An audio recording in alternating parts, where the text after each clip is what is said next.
असं म्हणतात की एक छोटं कुटुंब म्हणजे खूप सुखी कुटुंब असतं, पण आयुष्यात कोणाचाच भरवसा नसतो.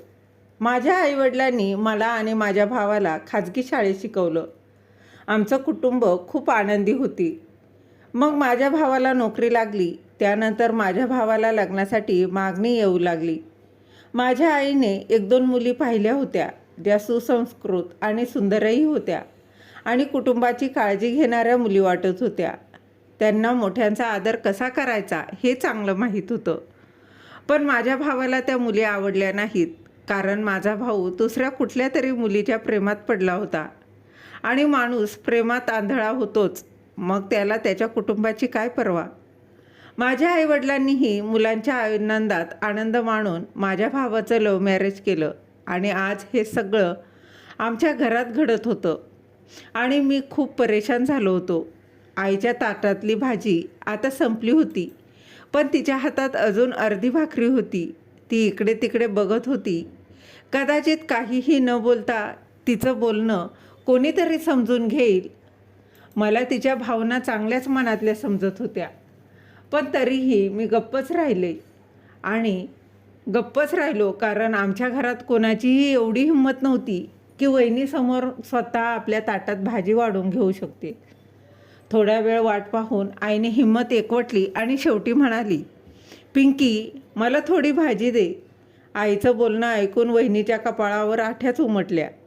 ती म्हणू लागली की बास, तुमची तब्येत आधीच खराब आहे. तुमचं ब्लड प्रेशर सतत आभाळाला भिडत राहतं आणि तुम्हाला पुन्हा भाजी हवी आहे. जे काही खाल्लं आहे ते पुरेसं आहे. मी माझ्या भावाकडं या आशेनं पाहिलं की कदाचित तो काहीतरी बोलेल, पण भाऊ काहीच ऐकलंच नाही असं केलं आणि खाली मान घालून तो जेवत होता. आईने हात झटकला आणि उठू लागली. तेव्हा मी म्हणालो, वहिनी, जेव्हा आई पूर्ण दिवस घरातील काम करत असते तेव्हा तुला तिची तब्येत खराब असते याची जाणीव होत नाही का? आई उपाशी राहिली तर मग रात्रभर तिला झोप येणार नाही. तू तिला थोडी भाजी दे. वहिनी म्हणू लागली, तू जास्त आईचा सख्खा बनू नकोस. काय काय मला माझ्या डोळ्यांनी दिसत नाही का? तुम्ही दोघं मायलेकं फुकटची भाकरी खात आहात. जणू काही तुम्हा लोकांना तुमच्या भावाबद्दल काहीच कल्पना नाही. तुम्ही अजूनही नोकरी शोधण्याचा प्रयत्न करतच आहात. अगोदर काही कामं करून घर घ्या, मग मोठमोठ्या गोष्टी करा. काम ना धंद्याचं नुसतं फुकट गिळायला हवं. मला वहिनीच्या बोलण्याने खूप वाईट वाटलं होतं, पण तरीही मी शांतच होतो. आईचे उपाशी राहणं मला सहन होत नव्हतं आणि म्हणूनच मी माझी वाटी उचलली आणि आईसमोर ठेवली. मी म्हणालो, आई, तू हे खा.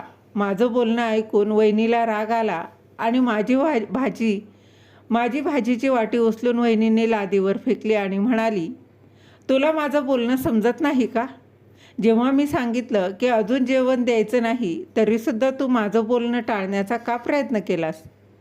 तिचं असं बोलणं ऐकून माझ्या डोळ्यात पाणी आलं होतं. मी म्हणालो, वहिनी, तुझ्यामध्ये तर माणुसकीच नावाची कोणतीच गोष्ट उरलेली नाही आहे. माझे हे बोलणे ऐकून वहिनीने जोरजोरात भांडणं सुरू केली आणि जोरजोरात रडणंही चालू केलं.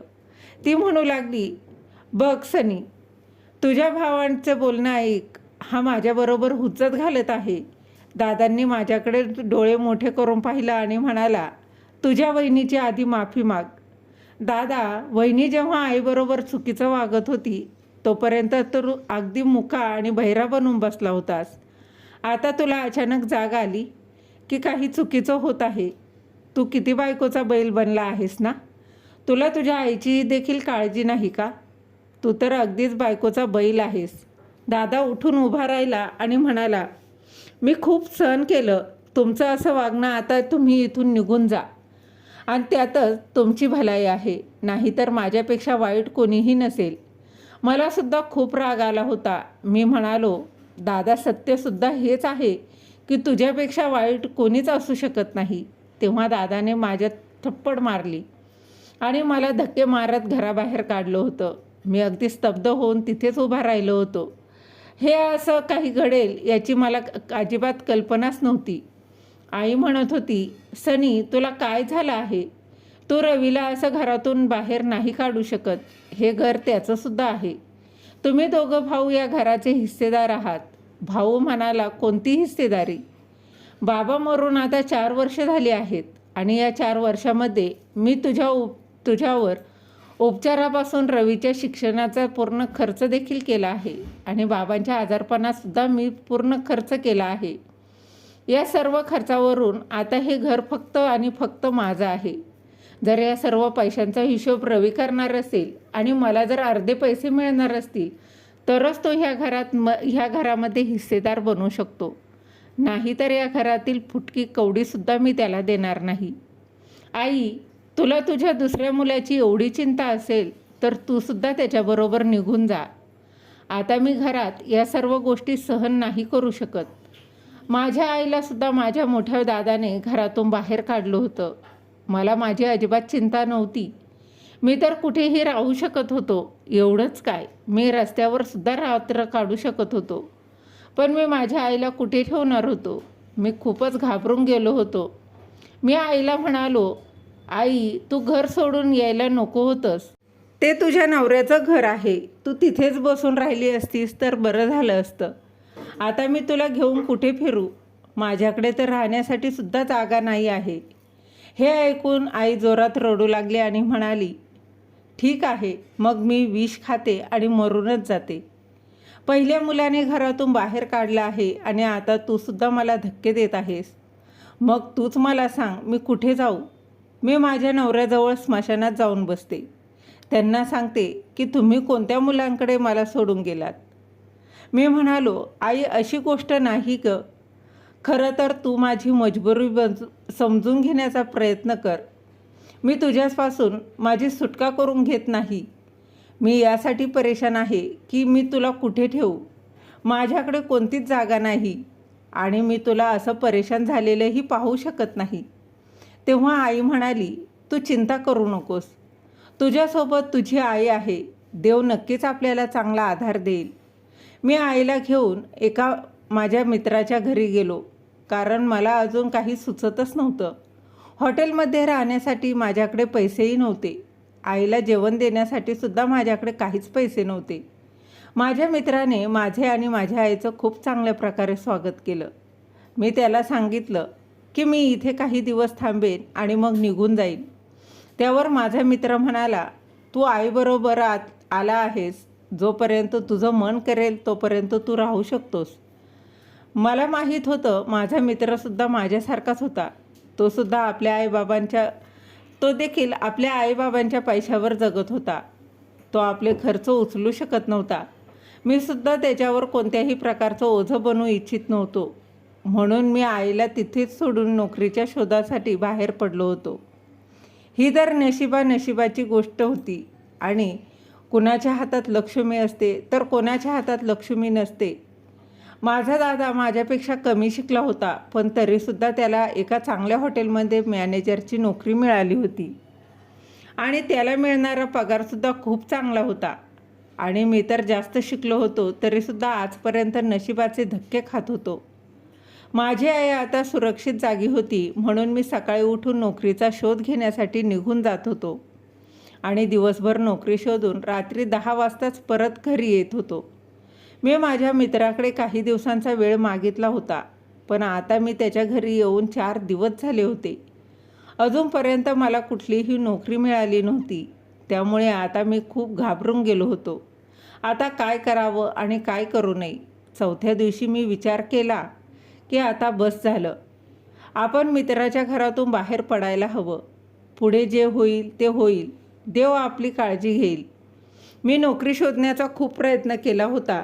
मी कोणतंही असं ऑफिस सोडलं नव्हतं जिथे मी माझ्या नोकरीसाठी बायोडाटा दिला नव्हता. असं एकही नव्हतं, पण तरीसुद्धा मला चांगली नोकरी मिळत नव्हती. शेवटी थकून मी रस्त्याच्या बाजूला बसलो होतो आणि तेवढ्यात माझी नजर समोरच्या भिंतीवर लावलेल्या कागदावर पडली. त्याच्यावर लिहिलं होतं, सिटी हॉस्पिटलमध्ये शिपायाची गरज आहे. पगार 20,000 रुपये. त्याचबरोबर राहणं खाणं फ्री आहे. ते वाचून माझ्या डोळ्यात पाणी आलं. मी नकारार्थी मान हलवली आणि स्वतःला समजावलं की रवी, ही नोकरी तुझ्यासाठी नाही रे. मी MBA केलं होतं. मग काय, आता मी शिपायाची नोकरी करू? माझं हृदय रक्ताच्या अश्रूंनी रडू लागलं होतं.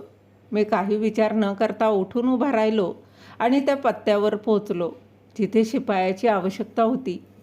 मी जेव्हा हॉस्पिटलमध्ये मॅनेजरला सांगितलं की मी शिपायाच्या नोकरीसाठी आलो आहे, तेव्हा मला पाहून तो हैराण झाला होता. कारण चेहऱ्यावरून तर मी चांगल्या घरातील वाटत होतो. मला मुलाखतीसाठी डॉक्टरांकडे नेलं गेलं होतं आणि डॉक्टरांनी मला बोलवलं. डॉक्टरांनी माझा बायोडाटा पाहिला आणि बायोडाटा पाहिल्यानंतर ते आश्चर्यचकित झाले आणि म्हणाले की तुम्ही MBA केलं आहे आणि तुम्हाला शिपायाची नोकरी करायची आहे. ही नोकरी तर अशा लोकांसाठी आहे जे अशिक्षित आहेत आणि त्यांना मेहनत करून पैसे कमवायचे आहेत. तुम्ही मला सांगा, तुम्हाला हे काम का करायचं आहे? माझ्या डोळ्यात अश्रू आले आणि मी म्हणालो की मी खूप असहाय्य आहे. मी अनेक ठिकाणी मुलाखतीही दिल्या आहेत, पण एकही काम होऊ शकलं नाही. मला सध्या नोकरीची नितांत गरज आहे. अगदी शिपायाची नोकरी असली तरीही चालेल. यामुळे मी ही नोकरी करण्यास होकार दिला आहे. डॉक्टर म्हणाले की जर असं असेल तर मी तुम्हाला ही नोकरी देतो. डॉक्टरांनी मला शिपायाची नोकरी दिली होती आणि दवाखान्यात बांधलेल्या फ्लॅटमध्ये मला एक छोटासा फ्लॅटही राहण्यासाठी दिला होता. माझ्यासाठी हा आनंदाचा काळ होता की दुःखाचा काळ मलाच कळत नव्हतं. तरीही मी त्याच अवस्थेत घरी आलो आणि मी माझ्या मित्राचे आभार मानले, कारण या कठीण काळात त्याने मला साथ दिल्याबद्दल आणि मला त्याच्या घरी राहण्याची परवानगी दिली त्याबद्दल. मग मी त्याला म्हणालो, मी माझ्या आईला येथून घेऊन जात आहे. माझा मित्र म्हणाला, तू कुठे जाणार आहेस? तर मी त्याला सांगितलं की मला हॉस्पिटलमध्ये नोकरी मिळाली आहे. त्यावर तो हसायला लागला आणि म्हणाला, मला मूर्ख बनवू नकोस. तू MBA शिकला आहेस, मग तुला हॉस्पिटलमध्ये नोकरी कशी मिळाली? मी म्हणालो की मला शिपायाची नोकरी लागली आहे. हे ऐकून माझ्या मित्राच्या डोळ्यात पाणी आलं. तो म्हणू लागला, तू अजूनही माझ्या घरी राहू शकतोस, पण तू स्वतःचा इतका छळ करून घेऊ नकोस. तू तुझी नोकरी शोधत राहा. तुला नक्कीच चांगली नोकरी मिळेल. तोपर्यंत तू माझ्या घरात निसंकोचपणे तू राहू शकतोस. कोणतीही मनात शंका न बाळगता तू राहू शकतोस. मी म्हणालो, तुझे खूप खूप आभार आहे की तू मला आणि माझ्या आईला इतके दिवस इथं ठेवलं आणि मला सर्व प्रकारे मदत केलीस. तुझे उपकार मी आयुष्यभर विसरणार नाही. आता मला रोजीरोटी मिळत आहे. मी त्याला लाथ मारणार नाही. माझ्या मित्राने मला थांबवण्याचा खूप प्रयत्न केला, पण मी थांबलो नाही आणि आईला सोबत घेऊन हॉस्पिटलमधील फ्लॅटमध्ये शिफ्ट झालो. आई विचारू लागली, रवी, तुला कुठली नोकरी मिळाली आहे? तर मी म्हणालो, आई मी हॉस्पिटलमध्ये आहे. असं न सांगता मी ऑफिसमध्ये बसून कॉम्प्युटरवर हिशोब करेन. हे ऐकून आईला खूप आनंद झाला.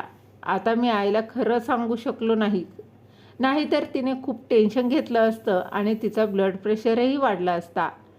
आता मी प्रत्येक दिवशी कामावर जाऊ लागलो होतो. मी हे काम मोठ्या मेहनतीने आणि मन लावून आणि अगदी लक्षपूर्वक हॉस्पिटलमध्ये साफसफाईचं काम करत राहिलो. तेव्हा असं वाटायचं की कदाचित हेच सर्व माझ्या नशिबात लिहिलेलं आहे. प्रत्येक माणूस स्वतःच्या नशिबात जे लिहिलेलं असतं तसं मिळवून खात असतो, तसाच राहतही असतो. मग कदाचित माझ्या नशिबात कष्ट आणि दुःख लिहिलेलं असेल. मी विनाकारण मोठमोठ्या पदांची स्वप्न पाहतोय. मी स्वतःला दोष द्यायचो. अनेकदा स्वतःशीच भांडायचो, कारण माझ्या आयुष्याकडून खूप अपेक्षा होत्या. जे काही व्हायचं ते होणारच होतं. मी संपूर्ण महिना खूप चांगला घालवला होता. मी खूपच चांगले काम केल्यामुळे डॉक्टरांनी मला त्यांच्या ऑफिसमध्ये बोलावून त्यांनी माझी प्रशंसा केली आणि म्हणाले की तुझ्या कामाबद्दल आमच्याकडे कोणतीही तक्रार केलेली नाही. आणि मग पुढे डॉक्टर मला म्हणाले की मी माझ्या एका मित्राकडे तुझा बायोडाटा पाठवला आहे. तो तुझ्यासाठी काही करतोय का पाहूया. पण मला तर आशा आहे की तो नक्कीच तुझ्यासाठी चांगली नोकरी शोधून देईल. त्यांचे हे वाक्य ऐकून मला तर खूपच आनंद झाला. मी लगेच डॉक्टर साहेबांना म्हणालो, जर असं झालं तर मी आयुष्यभर तुमचे उपकार कधीच विसरणार नाही. तुमच्यासाठी मी आयुष्यभर देवाकडे प्रार्थना करत राहील. माझ्या या बोलण्याने डॉक्टर हसू लागले. त्यांनी माझ्या हातात 20,000 रुपये ठेवले आणि म्हणाले, हा तुझा पगार. मी लगेचच माझा पगार माझ्या हातात घेतला होता आणि डॉक्टरांच्या ऑफिसमधून बाहेर आलो होतो. मी माझा पगार मोजू लागलो. माझ्या डोळ्यात अश्रू तरळले, कारण वडिलांच्या मृत्यूनंतर मी 20,000 रुपये एकत्र कधीच पाहिले नव्हते. मी पुन्हा पुन्हा पैसे मोजत राहिलो आणि विचार करत होतो की सगळ्यात आधी घरासाठी रेशन घ्यावं, कारण घरात अन्नधान्याचा मोठा तुटवडा होता. आईला उत्तम आणि सकस पदार्थ खायला देण्यास विचार करत होतो. निदान माझ्या भावाच्या घरी तेवढे तरी उपलब्ध होतं की आईला दिवसातून 2 वेळचं जेवण तरी मिळत होतं. बरं, मी ते पैसे घेऊन खिशात ठेवणार होतो आणि तेवढ्यात अचानक एक बाई माझ्यासमोर येऊन उभी राहिली. तिने तिचे दोन्ही हात माझ्यासमोर जोडले. ती म्हणत होती, देवाखातर मला मदत करा. ती कोणताही आवाज न करता रडत होती. तिच्या डोळ्यात अश्रू पडत होते. मी विचारलं, काय झालं? ती म्हणाली, काल माझ्या मुलाचा अपघात झाला होता. तो मोटरसायकलवरून भरधाव वेगाने चालवत होता. माझ्या मुलाने हाही विचार केला नाही की त्याला काही झालं तर मी काय करू. त्याला माझी पर्वा नाही. आता तो ICUमध्ये पडला आहे. त्याच्या ऑपरेशनसाठी मला पैसे हवे आहेत आणि माझ्याकडे काहीच नाही. माझे हात अगदी पूर्णपणे रिकामे आहेत. ती म्हणत होती, देवा, नंतर जर कोणी माझ्या मुलांचा जीव वाचवू शकेल तर तो पैसा आहे. जर पैशांची व्यवस्था झाली तर डॉक्टर त्याचे ऑपरेशन करतील, नाहीतर माझ्या मुलाला डिस्चार्ज देतील. मला थोडे पैसे द्या, म्हणजे माझ्या मुलाचा जीव वाचू शकेल. अशी असह्यता त्या महिलेच्या चेहऱ्यावर होती. हे पाहून माझ्या हृदयाला पाझर फुटला आणि काहीही विचार न करता मी त्या बाईच्या हातात 20,000 रुपये ठेवले. मी म्हणालो, देव तुझ्या मुलाला दीर्घायुष्य देव अशी प्रार्थना करेन आणि तुमच्या मुलाचं दुःख तुम्हाला दाखवू नये. ती महिला मला आशीर्वाद देऊन पुढे गेली होती. आता ती दुसऱ्या पुरुषासमोर हात जोडून आपल्या मुलासाठी पैसे मागत होती. त्या क्षणी मनात आलं की माझ्याकडे एवढे पैसे असते तर मी त्या बाईला पूर्ण मदत करू शकलो असतो. मग मला वाटलं की मी स्वतः हॉस्पिटलच्या डॉक्टरांकडे या महिलेसाठी पैसे मागावे. मी पटकन वरिष्ठ डॉक्टरांकडे गेलो आणि त्यांच्यापैकी प्रत्येकाला पैशासाठी आवाहन केलं. कोणी मला 10,000 रुपये दिले तर कोणी 20,000 दिले. मला खूप आनंद झाला की चला, मी हे पैसे त्या बाईच्या हातात दिल्यावरच तिला आनंद होईल. मी जवळपास 60,000 रुपये जमा केले होते. मला ती बाई हॉस्पिटलमध्ये सापडली आणि मी ते पैसे तिला दिले आणि सांगितलं की मी हॉस्पिटलमधील इतर लोकांकडूनही पैसे गोळा केले आहेत. आता तुम्ही ते डॉक्टरकडे द्या, जेणेकरून ते तुमच्या मुलावर उपचार करू शकतील आणि बाकीच्या पैशांची व्यवस्थासुद्धा देव नक्कीच घेईल. ती बाई पटकन पुढे आली आणि माझ्या हाताचे चुंबन घेऊ लागली आणि म्हणाली, देव तुला याच्या बदल्यात खूप काही देईल. देव तुला करोडपती बनवेल. त्या महिलेचे आशीर्वाद ऐकून मी स्मितहास्य केलं आणि पुढे निघून गेलो. करोडपती होणं माझ्या नशिबात नव्हतं, पण आता मला वाटलं होतं की 2 वेळची भाकरीसुद्धा माझ्या नशिबात नाही, कारण आज मला जो पगार मिळाला होता तोही मी त्या बाईला दिला आणि आमच्या घरी रेशन नावाची वस्तू नव्हती. मी घरी गेलो तर आई माझी वाट पाहत बसली होती. तिने विचारलं, बाळा, तू काय आणलं आहेस? तेव्हा माझे खांदे लाजेने झुकले, पण मी आईला खोटी स्माईल दिली आणि म्हटलं की आई, माझा पगार आज नाही, उद्या मिळणार आहे. तू परेशान होऊ नकोस. आईने माझ्याकडे पाहिलं आणि मग कोरडी भाकरी चहाबरोबर खाऊ लागली. आईसाठी लोणचंही चांगलं नव्हतं, कारण तिला ब्लड प्रेशरचा आजार होता. माझं हृदय तुटलं होतं, पण मी काय करू शकत होतो? आता तर मी न जेवता पलंगावर पडून राहिलो. आई म्हणू लागली, काहीतरी खा. मी म्हणालो, नाही, मला भूक नाही. आईला माहीत होतं की मला काळजी वाटते. आई म्हणू लागली, बाळा, काळजी करू नको. देव आपल्याला खूप काही देईल. तू जेवून घे. मी म्हणालो, आई, मला खोटं सांत्वन देऊ नकोस गं. देव आपल्याला काही देणार नाही. आपण दोघे असेच जगू. आई माझ्या डोक्यावर हात मारून म्हणाली, आजच्या नंतर कधीच निराशेबद्दल कधीच बोलू नकोस. देवाच्या हातात सर्व काही आहे. तो ज्याला पाहिजे त्याला देऊ शकतो आणि ज्याच्याकडून तो घेऊ शकतो त्याच्याकडून तो हिरावूनही घेऊ शकतो. आई बोलत असतानाच आमच्या घराच्या दारावर कोणीतरी येण्याचा आवाज आला. मी दरवाजा उघडला तर दारासमोर 2 पुरुष उभे होते. त्यांनी चांगले कपडे घातले होते, डोळ्यावर चष्मा आणि मनगटावर महागडी घड्याळं.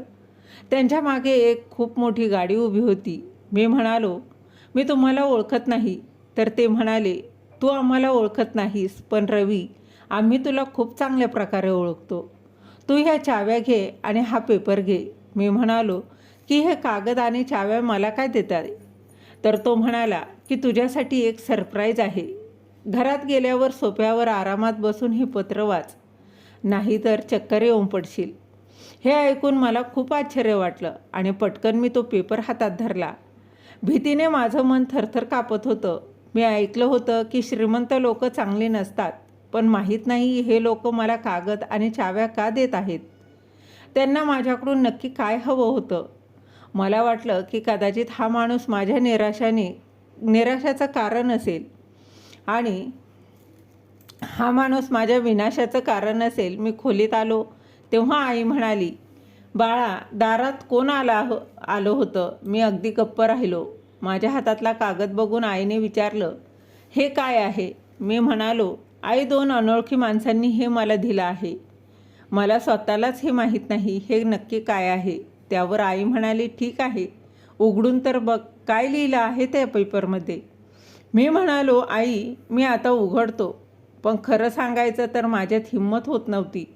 बरं, मी पेपर उघडून वाचायला सुरुवात केली तेव्हा त्यावर लिहिलं होतं, मिस्टर रवी, मी तुला आज सिटी हॉस्पिटलमध्ये पाहिलं. तुम्ही तिथे शिपाई म्हणून नोकरी करता. तुम्हाला आज तुमचा पगार मिळाला होता आणि तुम्ही एका गरीब महिलेला मदत केलीत आणि मग इतर कर्मचाऱ्यांनीही त्या महिलेसाठी मदतीचा हात पुढे केला. पण त्यासाठी तुम्हीच पुढाकार घेतला होतात. हे सर्व पाहून मी खूप प्रभावित झालो. मला वाटलं की मला तुमच्याबद्दल आणि काही माहिती घ्यायची हवी होती. तेव्हा समजलं, तुम्ही एक सुशिक्षित तरुण आहात, पण तुमच्या भावाने तुम्हाला घरातून हाकलून दिलं आहे आणि म्हणून मजबुरीने तुम्ही शिपायाचं काम करत आहात. तुम्ही उद्या संध्याकाळी या पत्त्यावर पोहोचा. तुमच्यासाठी एक मोठं सरप्राईज आहे आणि तेव्हाच तुम्हाला कळेल की या चाव्या नक्की कशासाठी आहेत. मी पत्र वाचलं तेव्हा मी विचारात पडलो, मला असा हाक मारणारा कोण असेल? मला पण भीती वाटत होती, कारण आजकाल खूपच फसवणुकीचे प्रकार घडत होते. त्यामुळे लोक आमच्यासारखे गरीब लोकांनासुद्धा लुटायला मागे पुढे पाहत नाहीत. मी हाच विचार करत होतो आणि तेवढ्यात आई म्हणाली, बाळा रवी, पेपरमध्ये असं काय लिहिलं आहे जे वाचून तू एकदम परेशान झाला आहेस? मी त्या कागदावर लिहिलेले एक एक शब्द पुन्हा वाचून माझ्या आईला ऐकवला. पण ते ऐकून आईसुद्धा थोडी घाबरली होती. तरी ती म्हणू लागली, रवी, आज तू मला खूप खुश केलंस. मला नेहमीच हेच वाटायचं, कदाचित माझ्या संगोपनात काहीतरी चुकलं असेल, म्हणून माझा मोठा मुलगा सनी माझ्याशी असा वागत असेल. तुम्हा मुलांना चांगले संस्कार आणि शिष्टाचार मी शिकवू शकले नाही, पण आज जेव्हा मला कळलं की तू एका गरीब महिलेला मदत केलीस, तेव्हा मला आनंद झाला की माझ्या संगोपनात कोणताही दोष नाही. तर सनी आणि त्याच्या बायकोचीही नियत अशी आहे.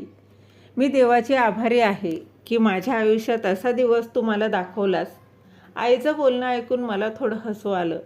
असो, सकाळी मी माझ्या कामावर गेलो. त्या पत्त्यावर जाण्याचा माझा हेतू नव्हता, कारण मला भीती वाटत होती. जर त्या लोकांनी माझी फसवणूक करण्याचा प्रयत्न केला तर मी काय करू? अर्धा दिवस मी साफसफाई करत राहिलो, पण माझं लक्ष पुन्हा पुन्हा त्या कागदावर लिहिलेल्या शब्दांकडे जात होतं. मी विचार केला, मी तिथे गेलो तर कोणास ठाऊक, मला कदाचित एक सरप्राईजही मिळेल. प्रत्येकाची फसवणूक झालीच पाहिजे असं नाही. शेवटी मी खूप हिंमत दाखवून त्या पत्त्यावर पोचलो. तिथे गेल्यावर बघितलं की ते खूप मोठं रेस्टॉरंट होतं. मी गेटमधून आत प्रवेश केला आणि तेव्हा चौकीदारानं विचारलं, तुझं नाव काय आहे? मी म्हटलं, माझं नाव रवी आहे. मग तो म्हणाला, ठीक आहे, सिटी हॉस्पिटल? तर मी पटकन होकारार्थी मान हलवली. मग तो म्हणाला, मालक तुमची वाट पाहत आहेत. मी तुला माझ्यासोबत आत घेऊन येतो. हे ऐकून मला थोडं आश्चर्य वाटलं, पण मी त्याच्याबरोबर चालायला लागलो. पुढे जाऊन त्याने मला एका सेक्रेटरीसोबत सोपवलं आणि म्हणाला, ह्याला मालकांकडे घेऊन जा. तो सेक्रेटरी मला मालकांच्या खोलीपर्यंत घेऊन गेला. ती खोली खूप मोठी होती. आणि खोली इतकी थंड होती की माझ्या पाठीच्या कानांमध्ये मुंग्या येणंच सुरू झालं. तो माणूस मला म्हणाला, तू मला ओळखत नाहीस म्हणून मी तुला माझ्याबद्दल सांगतो. ऐक, माझं नाव मदनलाल शेठ आहे. मी या रेस्टॉरंटचा मालक आहे.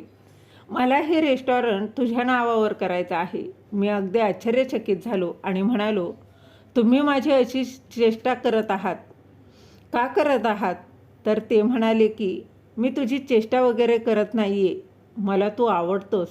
मला तुझी लोकांची भली करण्याची पद्धत आवडते आणि म्हणूनच मी तुला सर्व देत आहे.